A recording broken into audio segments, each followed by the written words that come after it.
Bon voilà, alors, donc ce soir j'ai le plaisir de vous présenter Arnaud Cassan, qui s'est porté volontaire pour cette dernière conférence de l'année. Merci à Arnaud. Et Arnaud Cassan est maître de conférence à l'université Pierre et Marie Curie et chercheur à l'Institut d'astrophysique de Paris, comme je le disais tout à l'heure. Nous avons le bureau face à face, donc nous nous voyons très souvent. Et il a effectué de plus sa thèse de doctorat à l'Institut d'astrophysique, à l'IAP également, sur la détection des planètes par la méthode des micro-lentilles. Vous voyez donc que cette conférence ce soir ne sera pas très éloignée de son travail, le travail qu'il a commencé en tant que chercheur. Alors cette thèse, je signale qu'elle a obtenu, avant de signaler, je dis que la valeur n'attend pas le nombre des années, puisqu'il a déjà obtenu le prix du monde de la recherche universitaire. C'est un prix de thèse qui est donné, distribué, donné chaque année par le journal Le Monde, et en particulier en s'attachant dans le choix de son prix à des thèses qui sont également accessibles à un public très large. Voilà, et actuellement, Arnaud continue ses recherches, en particulier sur les exoplanètes, comme il va vous l'expliquer en partie, et en particulier en se focalisant sur leurs statistiques. Quand on découvre des exoplanètes, quel type d'exoplanètes on découvre? Des grosses, des petites? Est-ce qu'elles sont entourées d'une atmosphère ou pas? Enfin voilà, quelles sont les fréquences, les masses? Voilà le type de thématique sur lesquelles il est concentré. Et ça m'amène d'ailleurs à noter que sa conférence tombe. Vous avez sans doute remarqué.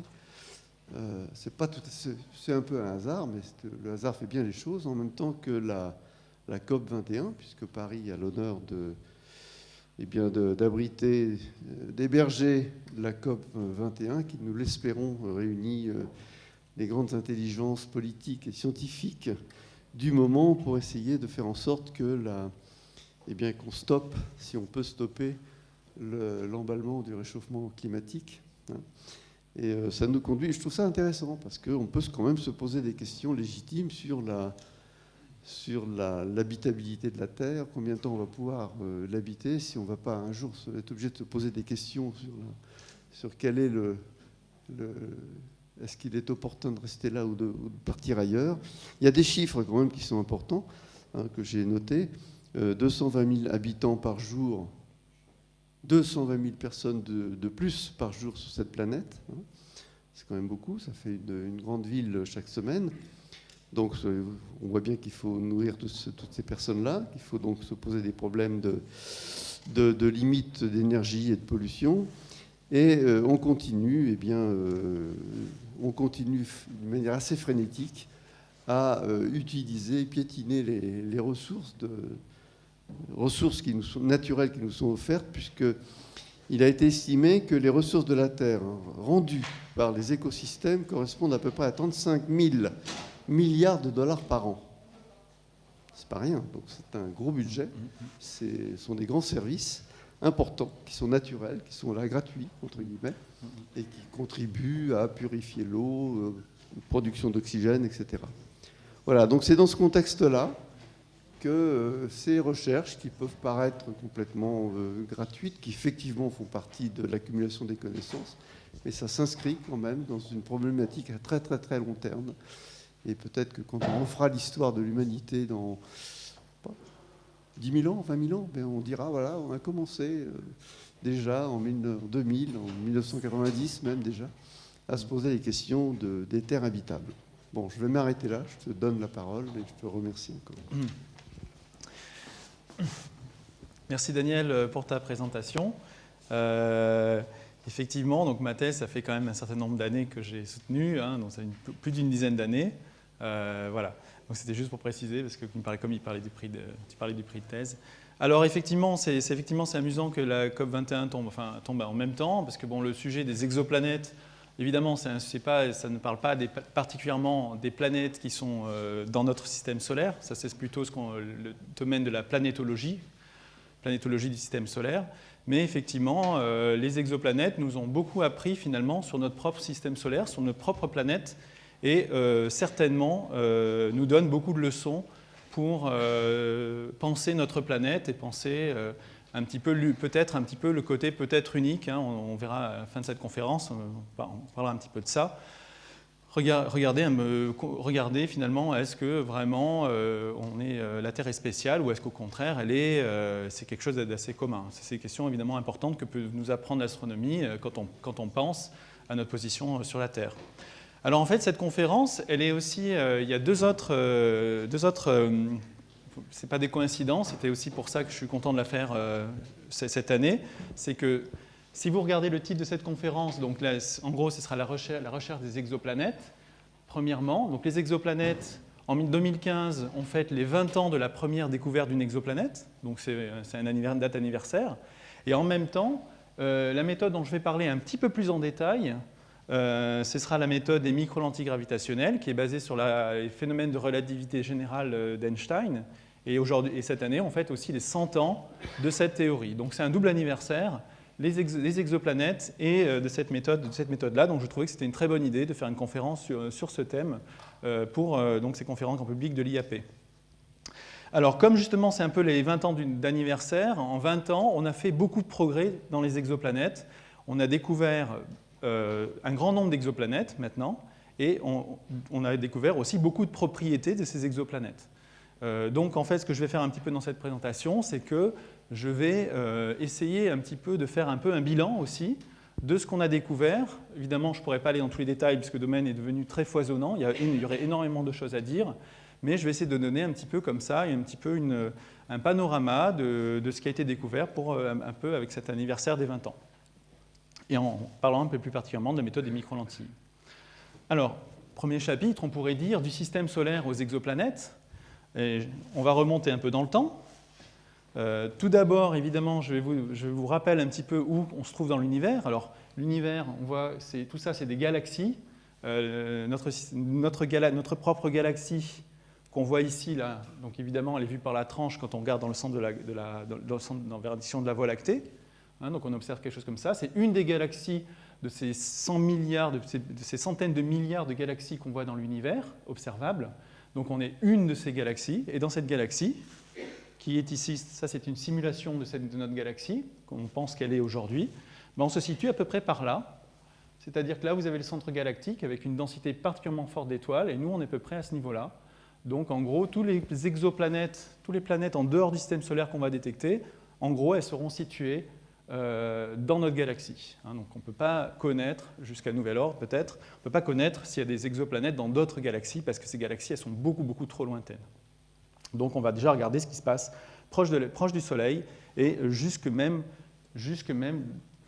centre en fait, de la galaxie, avec différentes méthodes. Alors les exoplanètes, évidemment, c'est des planètes. Et les planètes qu'on connaît bien, c'est les planètes du système solaire. Les planètes du système solaire, on les répartit en des groupes un peu spéciaux. Donc d'une part, vous avez ces grosses planètes qu'on appelle les planètes géantes gazeuses, parce qu'elles sont formées essentiellement de gaz. Hein. Donc toute la masse, pratiquement plus de 99%, c'est du gaz ici, hydrogène, un petit peu d'hélium. Ensuite, vous avez des planètes qu'on appelle géantes, parce que c'est vrai que par rapport à la Terre, elles sont bien grosses, mais quand même, elles sont quand même beaucoup moins impressionnantes. C'est Neptune et Uranus qui seront déjà des planètes géantes glacées. C'est-à-dire qu'en fait, vous aurez une grande partie de la composition de ces planètes qui sera des glaces, comme de l'eau, du méthane et des choses comme ça, hein, des choses qui sont gazeuses sur Terre, mais qui vont condenser pour fabriquer des choses un petit peu comme des sortes de neige carbonique, si vous voulez, ou de la glace d'eau, des choses comme ça. Donc ces planètes-là, elles sont géantes, mais entre celles-ci, Jupiter fait à peu près 300 fois la masse de la Terre, alors que ces planètes-là qu'on appelle géantes, elles en feront qu'une quinzaine de fois la masse de la Terre. Vous voyez, il y a quand même quelque chose d'une grande différence entre ces planètes-là, même si dans le langage courant, on les appelle les planètes géantes. Les 4 planètes qui sont juste devant, ici, là, c'est des petites planètes qu'on appelle terrestres, souvent. Alors ça, on peut dire tellurique, etc. Le vocabulaire n'est pas forcément très figé. D'ailleurs, il y a beaucoup de questions qui se posent aujourd'hui sur comment définir ces planètes exactement. Ces planètes, elles sont beaucoup plus petites. Et surtout, elles n'ont pratiquement pas d'atmosphère, comme on le voit ici, ou une atmosphère très ténue. Hein, ça correspondait un peu à ce que disait tout à l'heure Daniel. Hein. Donc voilà, notre atmosphère, celle qui permet à la vie de rester, elle n'est pratiquement pas visible sur une photo comme ça. Donc essentiellement, ça c'est des planètes qui sont rocheuses. Hein. Ce n'est pas des planètes géantes. Voilà. Ça, c'est un peu les acteurs de ce qu'on va voir. Alors, si on regarde maintenant le portrait de famille du système solaire, donc vous avez, là, les planètes ne sont pas à l'échelle, normalement elles sont disposées plus loin, mais on les a rassemblées pour que ça colle dans la photo. On reviendra tout à l'heure à cette image, à cette photo de famille. Et donc, jusqu'à 1995, c'était le seul système planétaire connu dans l'univers, en fait. Alors, en 1995, on pensait que la configuration du système solaire était quelque chose de totalement typique, c'est-à-dire qu'on comprenait parfaitement pourquoi on avait les petites planètes. Attendez, je reviens là. On comprenait complètement pourquoi on avait des petites planètes ici, on comprenait complètement pourquoi on avait des grosses planètes là, ici, et même pourquoi elles devenaient un petit peu plus petites quand on allait plus loin du Soleil. Et on pensait en particulier que ces planètes étaient formées à l'endroit sur les orbites où on les observe aujourd'hui. Donc, si on veut rappeler un peu, en gros, un système, comment se forme un système planétaire, un schéma très très simple. Donc, vous avez une sorte de gros nuage, comme ça, dans la galaxie, ce qu'on appelle un nuage moléculaire, qui est formé en fait de gaz, beaucoup de gaz, et des poussières, très peu, 1%, quelque chose comme ça. Et en fait, ces poussières, et ce nuage, par gravité, il va se contracter, et en se contractant, la densité va augmenter, la température va augmenter, et on va peut-être pouvoir former comme ça une étoile, et comme le système est en rotation, il va s'aplatir, comme tout ce qui est en rotation s'aplatit un peu comme une crêpe, comme ça, au bout d'un moment, et donc on va pouvoir comme ça former des planètes jusqu'à former un système planétaire. Alors évidemment, on le dit vu comme ça paraît simple. Évidemment, dans les détails, c'est un peu plus compliqué, mais ce qu'il faut retenir de ce qu'on pensait de la formation planétaire avant la première détection en 1995, c'est que si maintenant je regarde l'étoile et que ce disque-là, je le regarde en coupe, d'accord ? Donc il faut imaginer que là, on regarde, c'est la crêpe aplatie, d'accord ? Et là, on a simplement représenté une des parties de la crêpe totale, là, comme ça. Donc ça, en fait, ce qui se passe, c'est que ça fait une sorte de disque, ici. Avec le temps, progressivement, la partie solide va aller d'autant plus dans le disque, va devenir très mince. Donc la partie sombre, c'est les parties dures, c'est-à-dire ce qui va former plus tard les roches, pour simplifier. La partie jaune ici, c'est le gaz, d'accord ? Donc ça fait une sorte de disque comme ça. Et au bout d'un moment, il y a des sortes de gros morceaux qui se forment, des gros rochers. Chacun va grossir et va former des planètes par accrétion, comme ça. Il va former des planètes de plus en plus grosses. Alors, pourquoi on forme comme ça ? On forme des planètes grosses plus loin de l'étoile. Ça, c'est parce qu'en fait, il y a une distance à l'étoile qu'on appelle la ligne des glaces, au-delà de laquelle, en fait, justement, les glaces, l'eau, etc., va pouvoir condenser. Et donc, si vous êtes trop près de l'étoile, il n'y a que les matériaux solides, pour simplifier, qu'on va pouvoir accrocher, comme des astéroïdes, si vous voulez, pour simplifier. Alors que quand vous vous éloignez de l'étoile, vous avez en plus toute une partie glacée qui va pouvoir venir se coller et former quelque chose de solide, parce que la neige, évidemment, c'est solide, c'est pas gazeux. Et donc, en fait, on estime même que la densité que vous avez entre là et là, il y a un facteur 5. Donc, vous allez facilement pouvoir former comme ça des grosses planètes quand on est loin. Et en plus, celles-là, comme vous aurez un cœur plus gros, ça va plus facilement attirer le gaz et donc former finalement des planètes géantes qui ont beaucoup de gaz et qui sont formées même essentiellement de gaz. Donc, on pensait qu'une planète qui était formée ici avec ce mécanisme restait une planète de type Jupiter à cet endroit-là.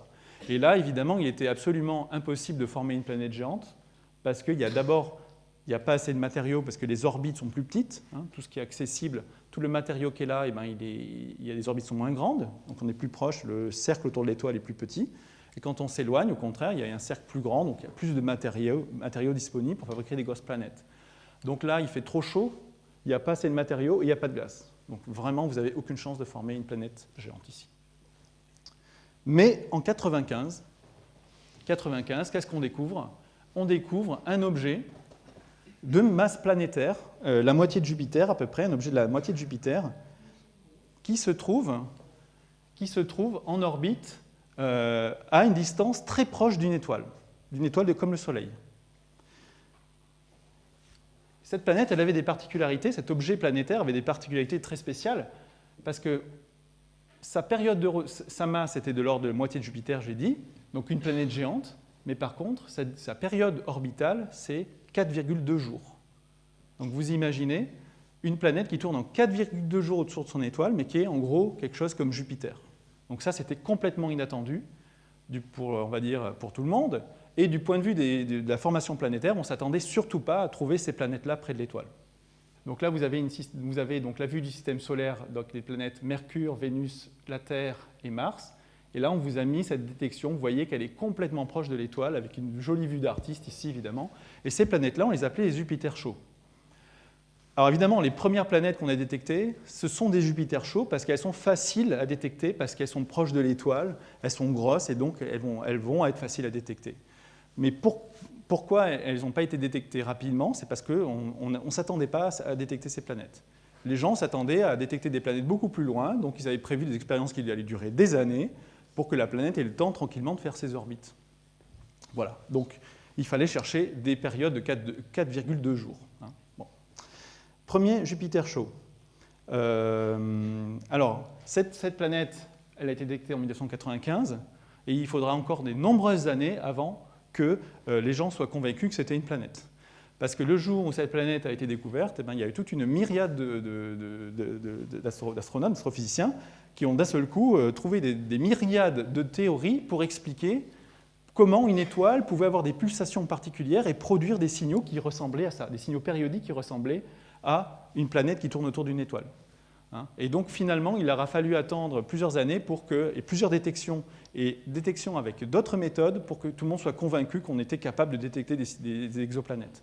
Les exoplanètes, c'est très très difficile à détecter et donc les gens ne pensaient pas que si rapidement on en détecterait en fait.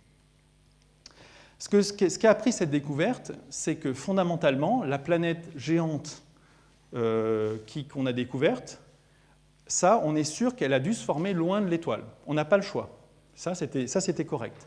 Là où on ne s'attendait pas à la découvrir proche de l'étoile.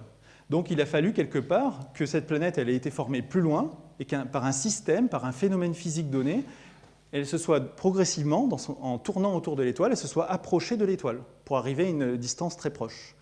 Et ça, c'est les théories qu'on a appelées les théories de migration planétaire.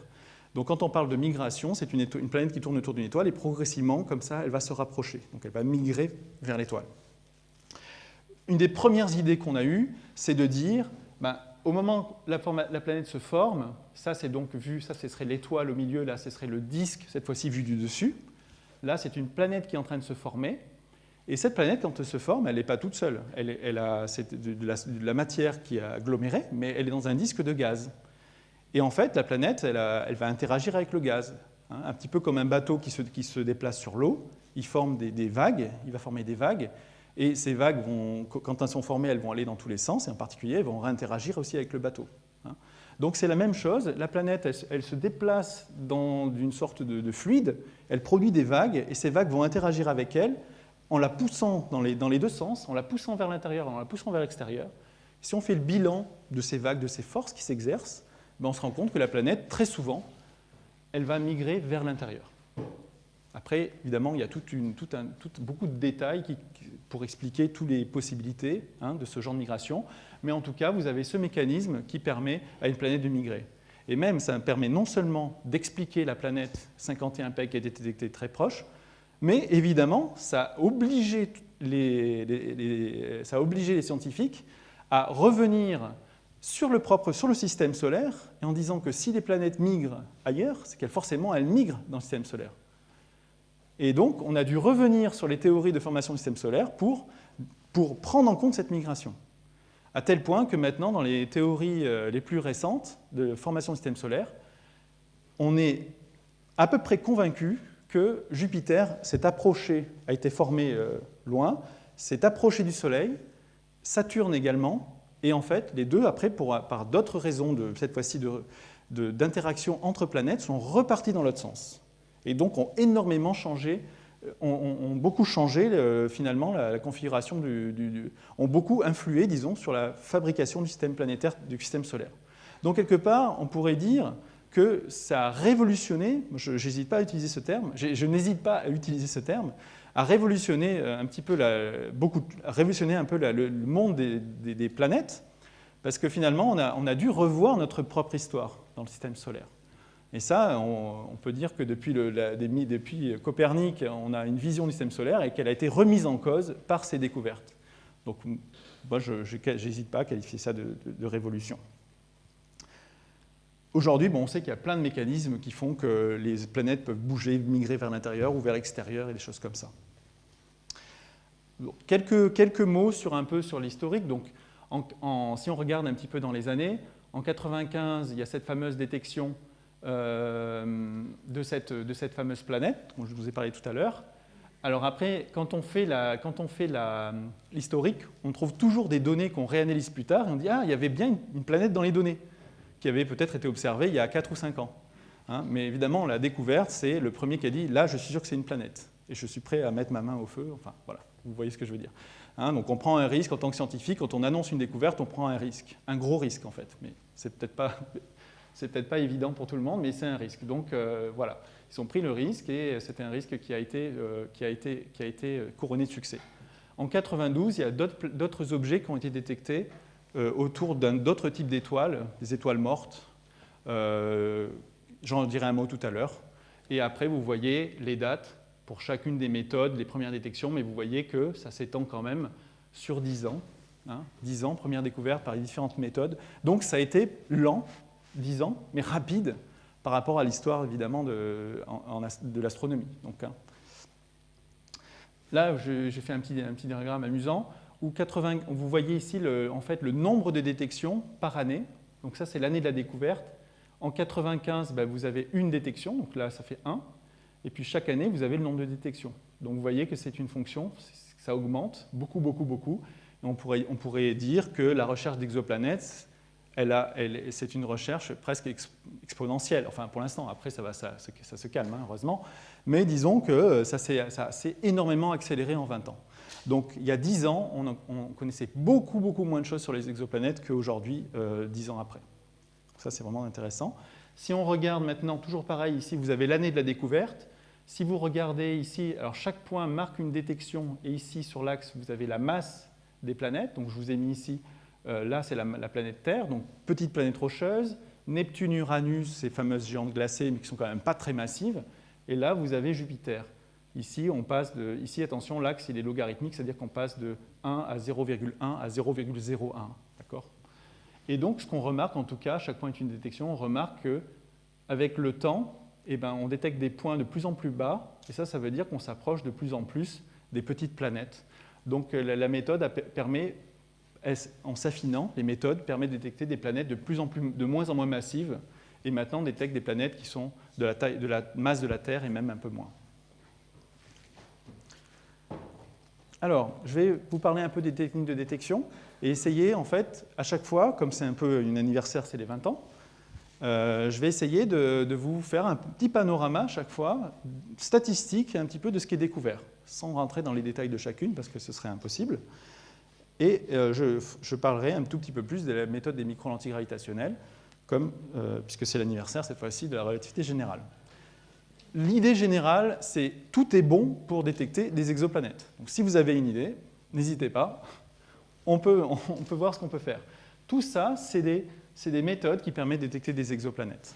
Donc aujourd'hui, on a détecté à peu près 2000 exoplanètes dans à peu près 500 systèmes planétaires.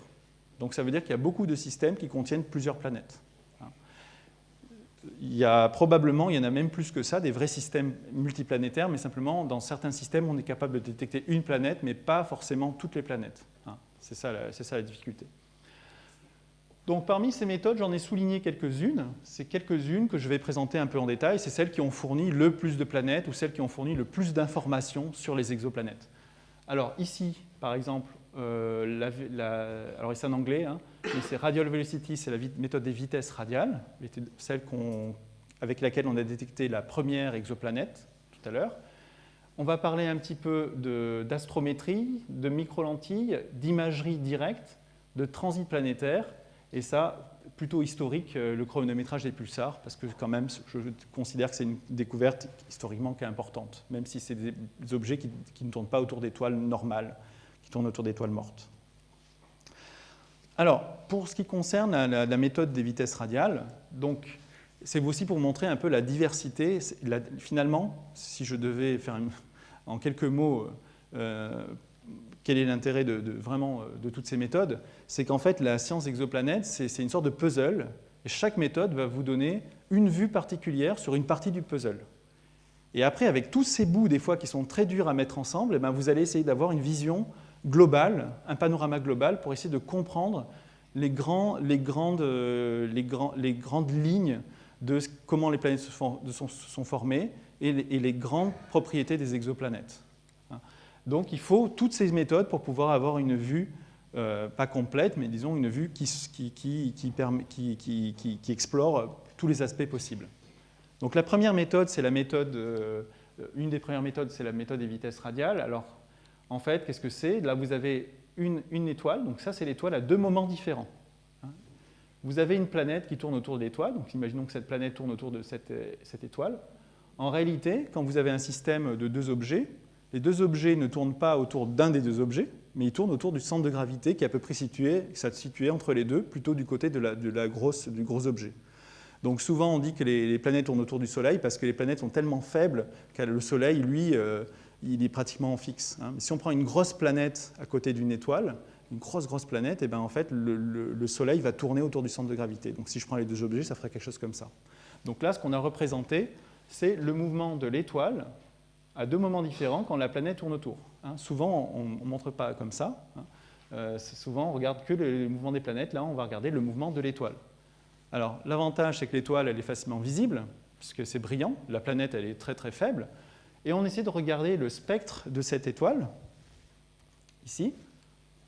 Donc, l'étoile produit un spectre lumineux, une sorte d'arc-en-ciel. Et en fait, grâce à l'effet Doppler qui est ici, alors qu'est-ce que c'est l'effet Doppler? C'est quand une ambulance vient vers vous, elle a un son aigu, et quand elle s'en va, elle a un son grave. Là, ça marche parce que c'est une onde, le son est une onde, et la lumière c'est aussi une onde, donc elle va subir le même effet. Et donc chacune des radiations de la planète va être déplacée vers des fréquences grandes et des fréquences petites régulièrement.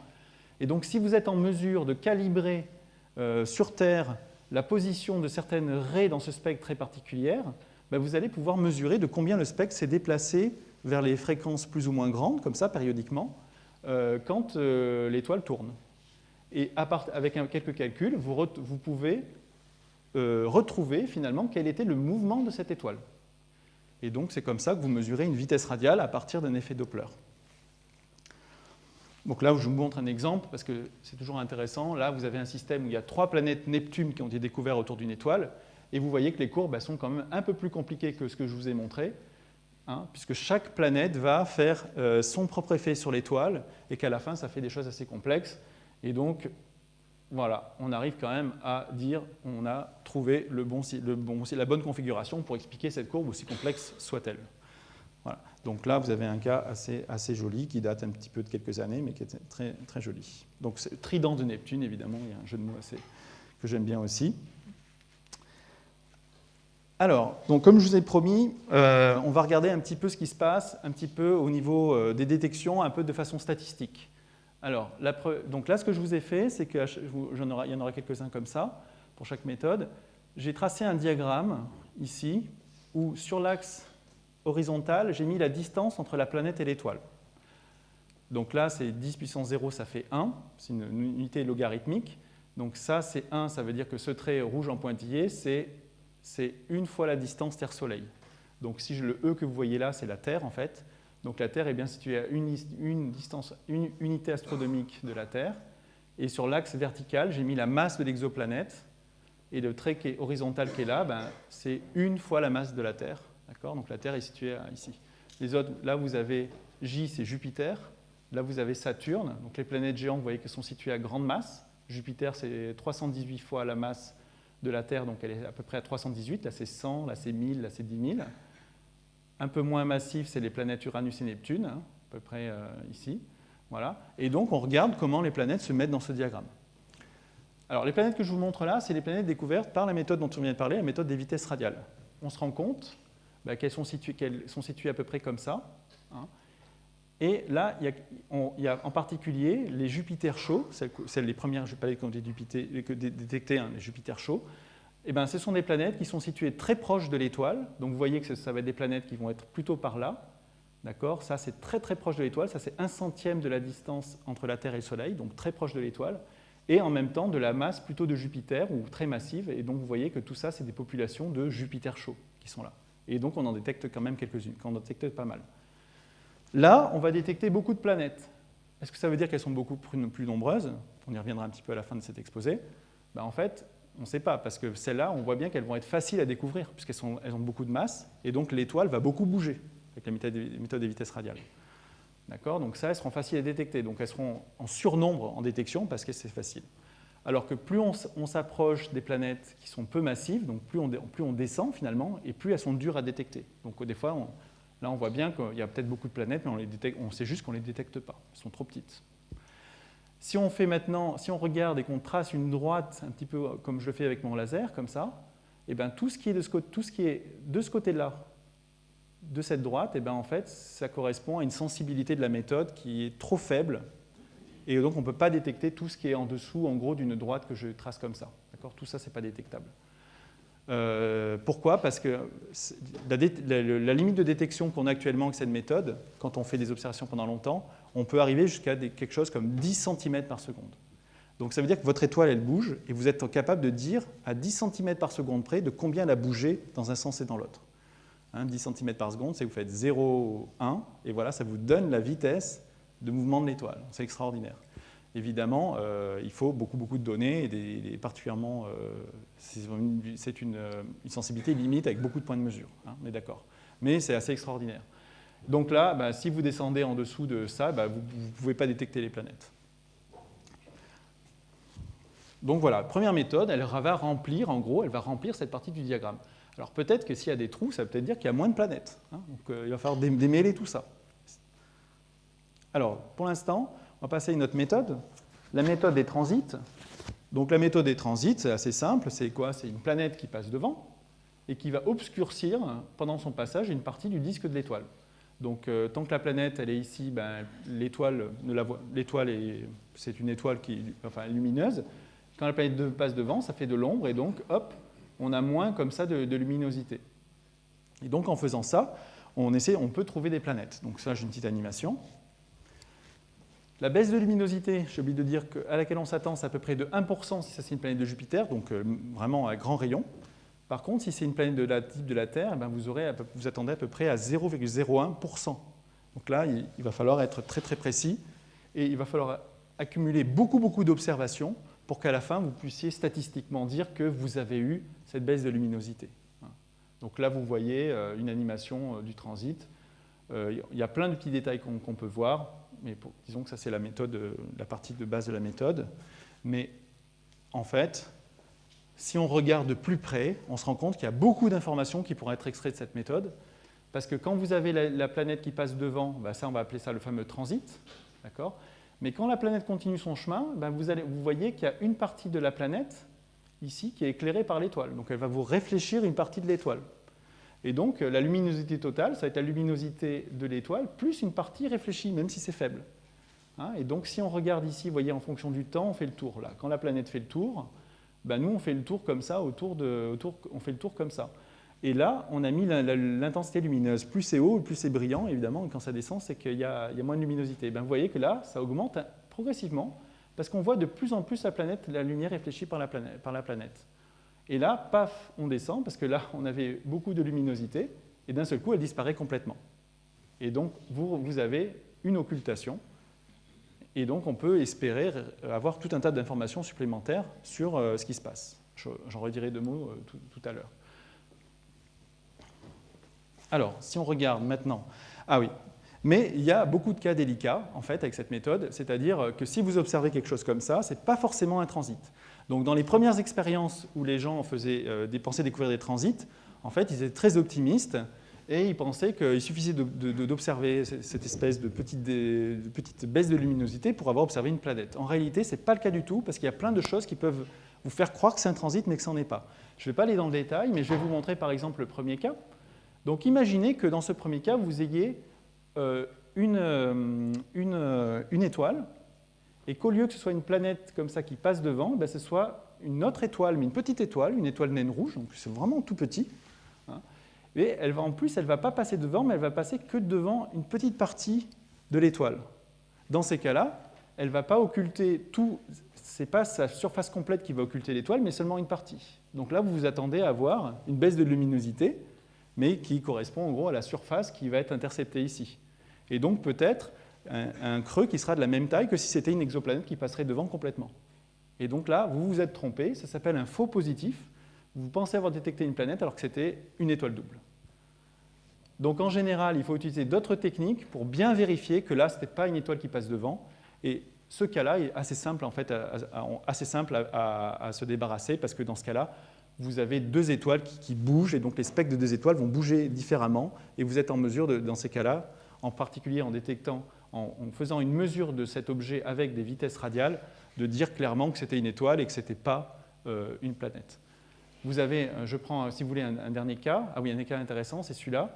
C'est que des fois, vous avez en fait les objets comme les petites étoiles ou les naines brunes, qui sont des étoiles ratées. Et bien en fait, il faut savoir que tous ces objets, ils ont à peu près la même taille que Jupiter. Parce que il se trouve que quand vous augmentez la masse, vous augmentez plus le rayon pour ces objets-là. C'est la physique qui veut ça, c'est assez curieux. Donc vous avez des étoiles qui sont à peine plus gros que des naines brunes, qui sont à peine plus gros que des Jupiters. Et donc vous pouvez penser que c'est un Jupiter alors que c'est une naine brune en fait. Donc il faut vraiment mesurer la masse. Si vous mesurez que le rayon, vous ne pouvez pas savoir. Donc là, il y a des problèmes comme ça. Et puis, dans certains cas, vous avez un vrai transit, mais peut-être... pardon. Dans certains cas, vous avez un gros objet qui passe devant, mais vous avez une étoile d'arrière-fond qu'on n'a pas vue. En fait, on ne sait pas qu'elle existe, mais elle est là. Dans ce cas-là, en fait, vous avez la baisse de luminosité relative. En fait, elle va être diminuée parce que vous avez plus de luminosité au début. Donc vous allez avoir un certain pourcentage de baisse par rapport à cette étoile, mais comme vous avez une étoile en plus derrière, le pourcentage apparent il sera plus faible en fait. Donc là, vous êtes trompé, vous pensez avoir une planète, ce n'est pas une planète. Finalement, il y a pour tous ces objets qu'on détecte qui ressemblent à des transits, il y en a assez peu qui sont des transits. Donc il faut observer beaucoup d'étoiles et surtout les observer avec d'autres méthodes pour être sûr que c'est bien des transits.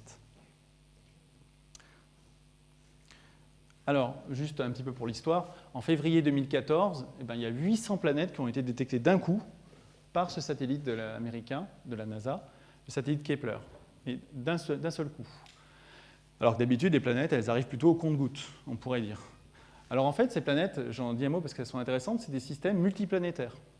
Donc, l'idée qu'il y a là-dedans, c'est que, je vous ai dit tout à l'heure que on n'était jamais sûr, quand on avait un transit, que c'était une planète, des fois ça pouvait être autre chose.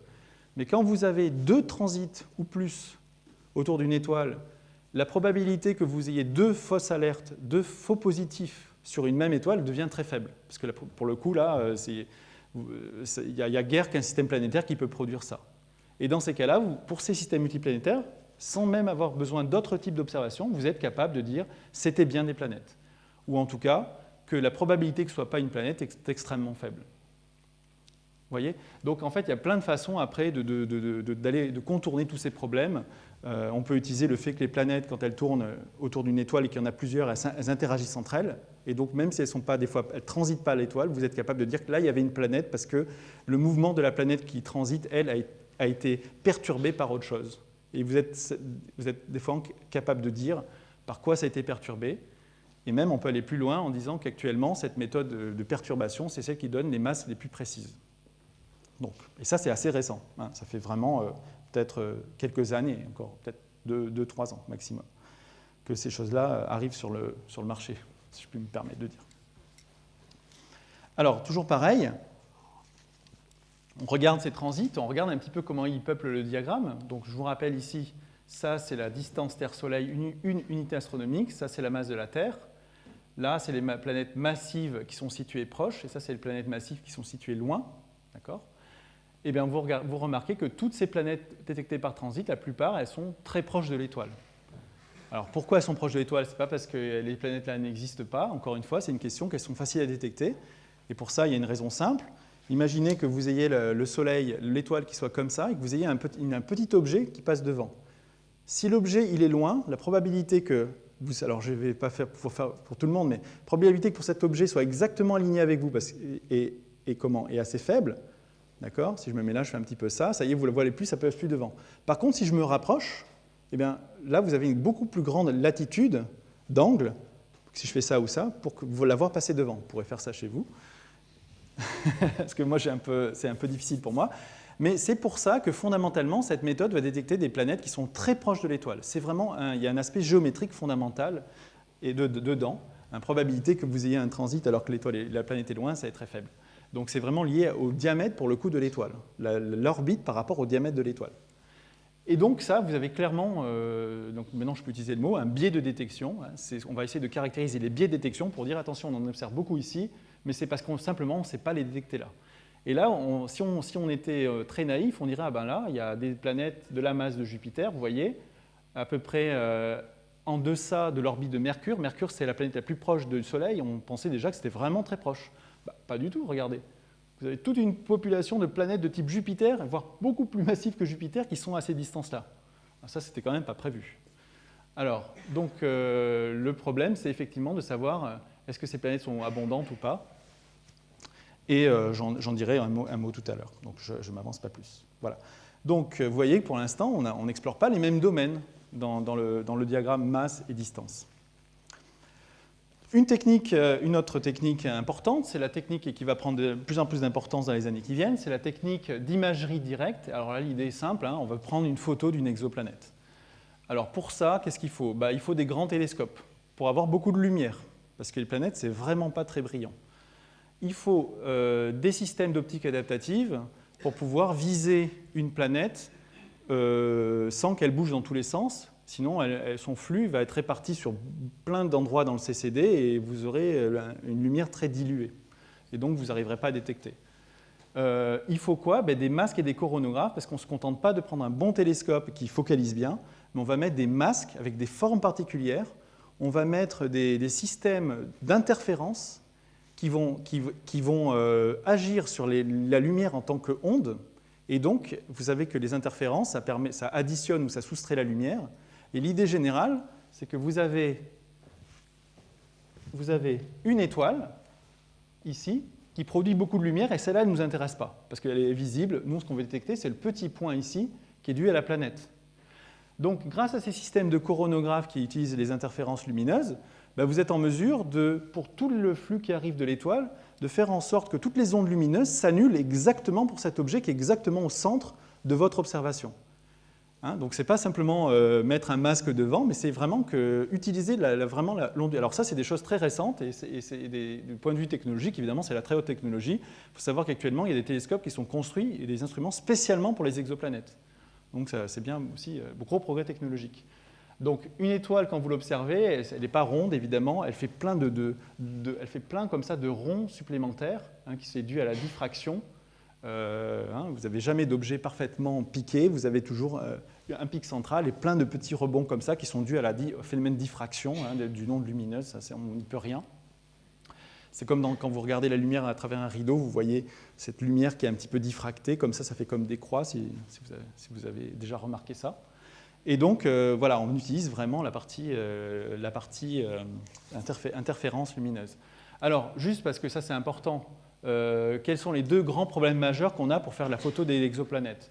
La première, évidemment, c'est que la séparation angulaire entre l'étoile et la planète est très très faible. Elles sont très proches l'une de l'autre et donc on a du mal à séparer justement cette étoile de la planète.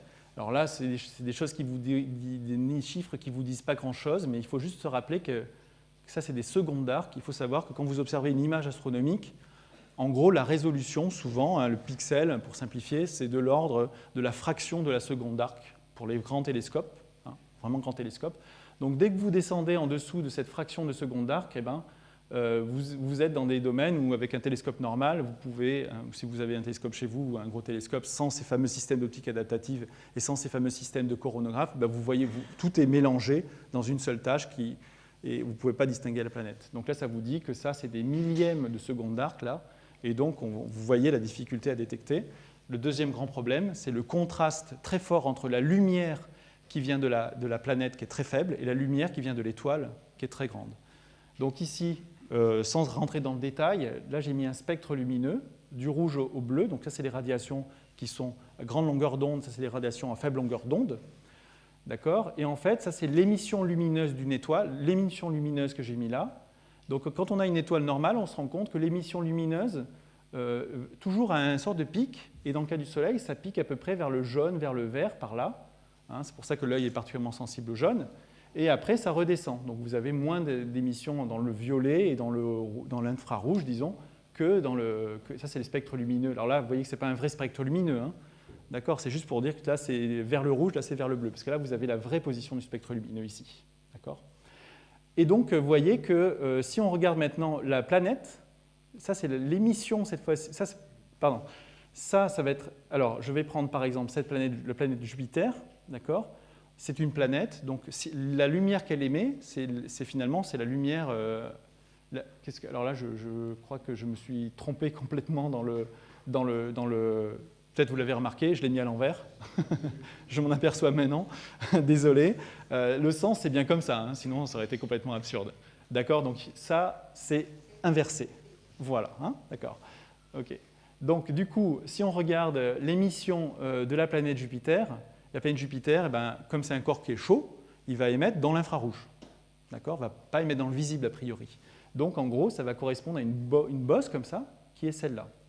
Donc si on regarde dans l'infrarouge, donc c'est infrarouge, on se rend compte que finalement, comme ça fait une bosse ici, vous avez un certain contraste entre la lumière qui vient du sol, de l'étoile et la lumière qui vient de la planète, c'est-à-dire lumière dans infrarouge, hein, radiation infrarouge, et là vous avez un facteur à peu près 100 000.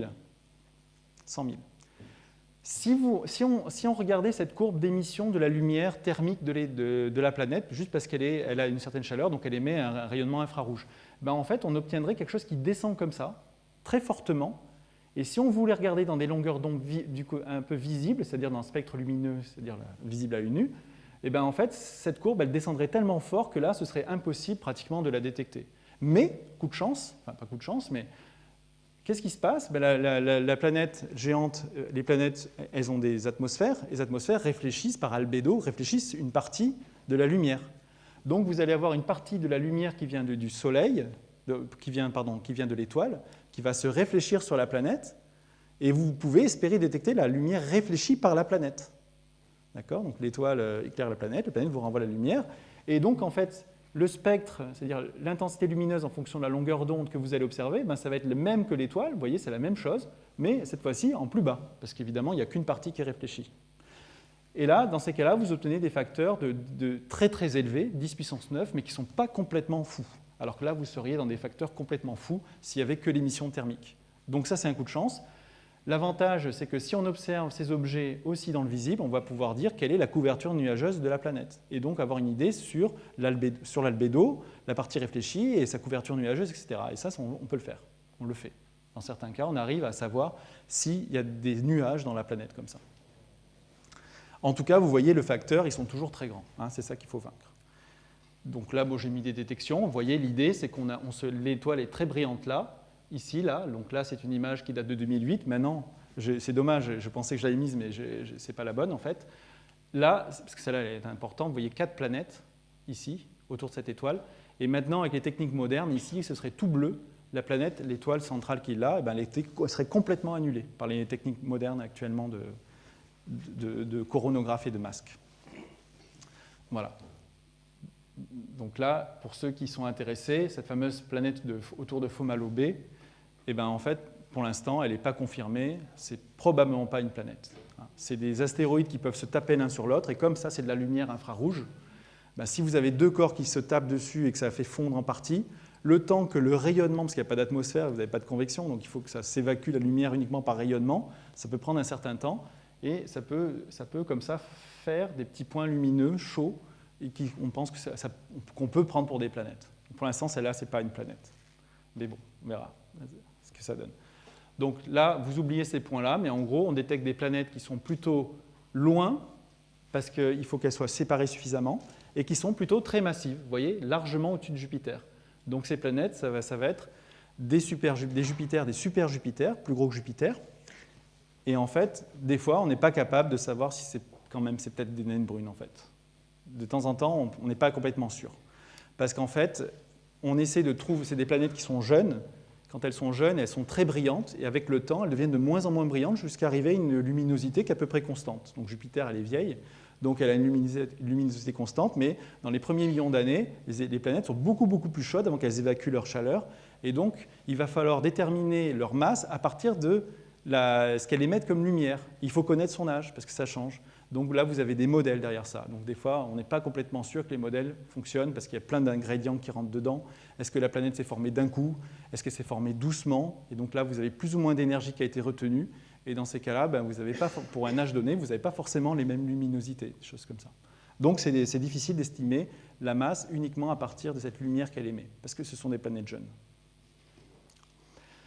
En deux mots, une des techniques de chronométrage des pulsars, donc ces fameux objets détectés en 92, 3 objets de masse planétaire, dont un à peu près la masse de la Lune, donc très faible, et ça a été détecté autour d'un pulsar, donc c'est cette espèce d'étoile morte là, donc il y a une étoile a explosé, elle a tout perdu son atmosphère, on a eu un cœur très compact qui s'est formé, une étoile à neutrons, et cet axe magnétique qui envoie donc des rayonnements et qui de temps en temps touche la Terre, hein, donc ça fait comme ça des sortes de signaux très réguliers, et si cet objet est perturbé par une planète, eh ben il va bouger un peu et vous aurez une petite perturbation de l'arrivée des tops qui va vous permettre de dire là il y avait des planètes. Donc la question qui se pose, c'est est-ce que ces planètes, elles ont survécu au cataclysme? Par exemple, ça pourrait être des cœurs solides de planètes géantes. La planète géante aurait été soufflée complètement son atmosphère, il resterait la partie solide. Est-ce que tout a été soufflé et qu'il restait une sorte de disque de débris qui se sont agglutinés pour fabriquer ces objets? Question. Il y a quand même quelques choses qui sont un petit peu intéressantes, c'est qu'en fait, il y a 2 de ces planètes sont en orbite résonante, c'est-à-dire qu'il y en a une qui fait 3 tours pendant que l'autre fait 2 tours. Hein, et cette dynamique-là, et en plus, elles sont dans le même plan. Donc il y a quand même des choses assez troublantes là-dedans, hein, qui nous disent que ce n'est pas des choses qui ne se sont pas formées n'importe comment, il y a eu un processus de formation. Donc, par contre, il y a très peu de découvertes, donc ce n'est pas évident de dire beaucoup de choses sur ces planètes-là, mais on peut chercher des planètes autour d'étoiles mortes, hein, il y a des naines blanches aussi. Donc là, je ne vais pas insister là-dessus. La technique astrométrique, là, je n'ai qu'un transparent, mais c'est pour dire que cette technique, donc l'étoile, tout à l'heure, dans la vitesse radiale, elle faisait comme ça, d'accord? Donc vous essayez de regarder avec le spectre si elle venait vers vous ou elle repartait. Ben là, vous essayez d'observer directement l'étoile, d'accord? Donc la planète tourne autour, l'étoile va tourner un peu comme ça, et vous allez essayer d'observer dans le plan du ciel vraiment le mouvement de l'étoile. Ça donne des mouvements très complexes, hein, parce que depuis la Terre, les étoiles déjà bougent par rapport à la galaxie, etc. Donc ça fait plein de mouvements complexes. Quand on enlève tous ces mouvements connus, on essaie de regarder s'il y a un petit mouvement supplémentaire qui est dû à une planète qui tourne autour. Donc là, il y a un satellite Gaia qui est parti faire de l'astrométrie de très grande précision. Je ne sais plus, il y a 2 ans, je crois. Ouais. Peut-être 2 ans, probablement, en 2013, il me semble. Et donc, il devrait détecter beaucoup de planètes. Et l'avantage, c'est que, comme dans ces cas-là, l'étoile doit beaucoup bouger pour les voir, et bien, si vous avez des planètes très distantes, le centre de gravité va être d'autant plus distant de l'étoile, et donc l'étoile va faire des grands mouvements.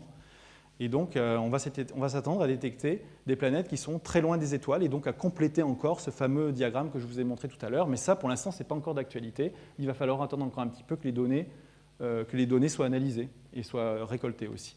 Donc si on regarde la précision, donc ça c'était Hipparcos, donc ça c'est à l'œil nu, voilà. En gros, précision des étoiles, Tycho Brahe. Et là, on descend et voilà, le satellite Gaia va faire ça, je n'ai pas dit, mais ça c'est en fonction du temps, hein, c'est l'histoire. Là, c'est la précision astrométrique, la précision comme ça, là, la précision devient de mieux en mieux. Et donc on voit bien que là, on arrive, grâce à la technologie, à des choses absolument extraordinaires. Voilà. Donc j'en viens à la technique des micro-lentilles gravitationnelles, qui est la dernière méthode que je vais vous présenter. Et donc, c'est celle qui est donc à l'honneur avec les 100 ans de la relativité générale. Alors, dans cette méthode, en fait, vous avez, là, j'ai dessiné encore une fois la galaxie. Vous avez la galaxie comme ça. Enfin, c'est pas moi qui dessine, hein, c'est l'Agence spatiale européenne. Bon. Donc, ici, vous avez le centre galactique. et là, vous avez le Soleil. Et en fait, l'idée générale de cette méthode, c'est que vous allez essayer de voir des objets qui traversent la ligne de visée entre l'observateur ici, là, c'est nous, et une étoile qui est dans le centre galactique. Voilà.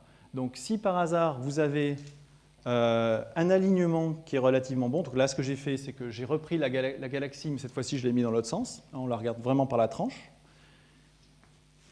Donc là, vous avez, ça c'est l'observateur. Là, vous avez une étoile de fond, et là, vous avez une étoile qui passe dans la ligne de visée. Et ce qui se passe dans ce cas-là, c'est que vous avez le phénomène de relativité générale qui fait que des rayons lumineux qui passent à proximité d'une masse ne peuvent pas continuer tout droit, ils sont déformés, ils sont déviés, parce que l'espace-temps va être déformé ici, autour de la masse. Et donc, au lieu d'aller tout droit, les rayons lumineux, ils tout droit, ils vont être courbés pour revenir vers la Terre. Et ce qui est intéressant dans ce cas-là, qu'on appelle l'effet galactique, parce que ça se joue à des échelles galactiques, ici, c'est qu'en fait, les angles sont très faibles, et donc en fait, ça va jouer un rôle comme une sorte de loupe, en fait. Donc l'effet de loupe peut être compris de la manière suivante. On pourrait dire que le rayon lumineux qui aurait dû partir dans l'espace, celui-là et celui-là, qui sont dessinés ici par exemple, ils vont être recourbés pour reconverger vers la Terre. Et donc vous avez, comme une loupe normale, au lieu d'avoir que quelques rayons, vous en avez beaucoup plus. Et donc quand l'alignement est très bon, vous vous attendez à ce qu'il y ait beaucoup de rayons qui viennent converger vers la Terre. Et quand cet objet se déplace, progressivement, vous avez de moins en moins de rayons, et après l'objet, et puis après, au bout d'un moment, vous n'aurez plus que la lumière normale qui vient de l'étoile.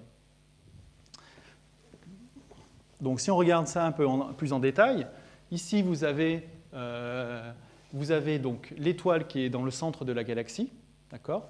Là, vous avez l'observateur, c'est donc sur la Terre, et de temps en temps, vous avez cet objet. Maintenant, je ne vais plus dire d'objet, je vais carrément dire étoile. C'est vraiment une étoile qui passe dans la ligne de visée, ici. Et si on regarde en fonction du temps, cet objet, au début, il est loin, donc on a l'impression qu'on ne voit que l'étoile, donc elle a une certaine luminosité. Au bout d'un moment, elle va passer devant, comme ça, et donc la luminosité, l'effet de loupe sera de plus en plus important, fera converger la lumière vers la Terre, et donc on s'attend à ce que la lumière qu'on reçoit de cette étoile de fond va augmenter jusqu'à un maximum, quand l'alignement sera très bon, le meilleur, d'accord ? Et quand l'objet va continuer à passer, on va retomber, la luminosité va retomber jusqu'à ce qu'elle arrive finalement à la luminosité de l'étoile. Alors ce qui est intéressant ici, comme vous pouvez le voir, c'est que l'étoile dont le flux est amplifié, dont la lumière est amplifiée, c'est l'étoile qui est là. Si cet objet il est complètement invisible parce que c'est un objet qui est complètement sombre, par exemple une petite étoile, ou si c'était même un objet complètement exotique, je sais pas, un trou noir par exemple, ce n'est pas gênant parce que lui, il n'a qu'une fonction, cet objet, c'est d'être une lentille, c'est-à-dire de faire converger la lumière. Donc cette lumière qui augmente et qui diminue, c'est simplement celle de l'étoile d'arrière-plan qui est observée. Alors où est-ce qu'on va essayer de détecter des planètes ? Eh bien, on va détecter des planètes autour de la lentille. Alors vous allez me dire, c'est un peu contradictoire parce qu'on voit le flux de la source. Mais ce qui est intéressant, c'est que pour simplifier, quand cette étoile passe devant, vous allez avoir un effet comme ça de lentille, d'accord ?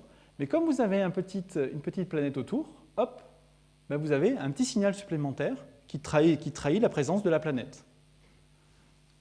D'accord ? Mais cette lumière-là, c'est vraiment la lumière qui vient de là. D'accord ? C'est le système de la lentille, il se contente de faire converger les rayons, plus ou moins. C'est vraiment comme une loupe. Si on regarde cet autre cas, par exemple, eh bien, on peut imaginer que donc si on regarde donc ça, on sait que les gros comme ça, plus l'objet est massif et plus ça dévie évidemment et plus ça amplifie. Si on prend un petit objet comme celui-là, ça fera un tout petit pic. D'accord ? On peut imaginer par exemple que cet objet, c'est un système planétaire, mais ça c'est un système planétaire mais suffisamment distant. Dans un premier temps, l'étoile microlentille passera devant la source et donc on aura ce premier pic. Et plus tard, on pourrait imaginer que celle-là passe devant et qu'on aura un deuxième pic. Bon, ça, je vous le dis tout de suite, ça n'arrive jamais. Si on n'avait qu'une planète qui passe devant, ça fait un tout petit pic. Et ça va donc être une méthode pour détecter des planètes qui se sont, a priori, séparées de leur étoile. Donc des planètes qui flottent dans l'univers, comme ça, des planètes flottantes, et qui sont plus autour d'une étoile. D'accord ? Cette méthode va pouvoir détecter ça. Donc voilà un petit peu les différents cas. Alors, j'avais prévu cette slide. Je ne vais pas la dire en détail, mais c'était pour vous dire que, en fait, quand on a un système planétaire, en réalité, ce qui compte pour comprendre ces déviations, en fait, c'est ce qu'on appelle des caustiques gravitationnels. Je ne vais pas détailler, mais en réalité, ça, c'est une carte d'amplification, ça s'appelle, parce qu'en fait, si vous regardez la source qui est d'arrière-plan, elle se déplace par rapport à la lentille, puisque tout se déplace dans l'univers par rapport à tout. Hein. Eh bien, en fait, ce système de deux objets, vous aurez une étoile ici et une planète là, eh bien, ça fabrique des sortes de caustiques gravitationnels, en fait, c'est des lignes imaginaires, mais elles sont prévues par la théorie, et quand vous avez un mouvement relatif entre la micro-lentille qui est là et l'étoile, et que par hasard l'étoile va croiser une de ces zones de caustique gravitationnelle, là, à ce moment-là, vous aurez la déviation que vous observez là-bas. En fait, c'était pour vous dire que souvent, quand on parle de cette méthode, on s'arrête au transparent que j'ai mis avant. Hein, mais c'était pour vous dire qu'en fait, c'est un petit peu plus compliqué que ça, et qu'en réalité, selon la configuration entre la position et la taille des étoiles et des planètes concernées, ben vous avez différents types de ces caustiques qui vont à la fin, malheureusement, produire tout un tas de variétés de courbes qui sont compliquées à calculer. Alors, par exemple, ici, j'ai pris une lentille qui est en fait une étoile, pas un système planétaire, mais une étoile binaire, d'accord, une étoile binaire comme ça. La courbe en noir, c'est ces fameuses caustiques. Et en bleu, ben, donc ça, on l'a fixé pour notre repère. On a dit que la source, comme ça, elle bougeait par rapport à cette lentille. D'accord ? Donc, le truc qui est amusant, c'est que ce système qu'on essaie de déterminer, la lentille, c'est une étoile binaire. Hein, ça ne bouge pas, c'est toujours une étoile binaire. Mais si la source, par projection, passe plutôt en bas ou plutôt en haut, eh bien, à chaque fois, vous allez obtenir une courbe d'intensité lumineuse qui sera différente. Donc, par exemple, si vous avez cette source qui passe comme ça derrière la lentille binaire selon la trajectoire rouge, eh bien, vous allez obtenir une courbe comme ça.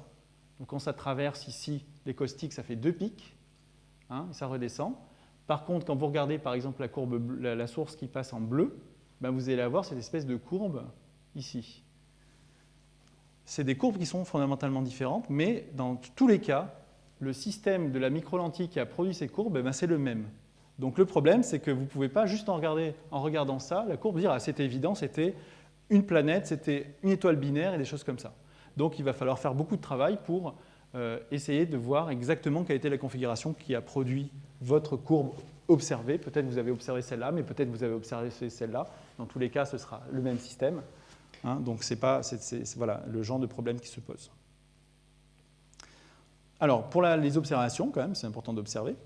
Les observations, en fait, imaginons qu'on observe un événement de micro-lentille, donc ça, c'est le temps qui s'écoule, ça, c'est des jours, donc 980 jours, 1000 jours, donc là, il s'est écoulé typiquement 20 jours, de là à là. Vous avez un événement comme ça, il est en noir, vous avez obtenu ces points avec ce télescope qui est situé au Chili.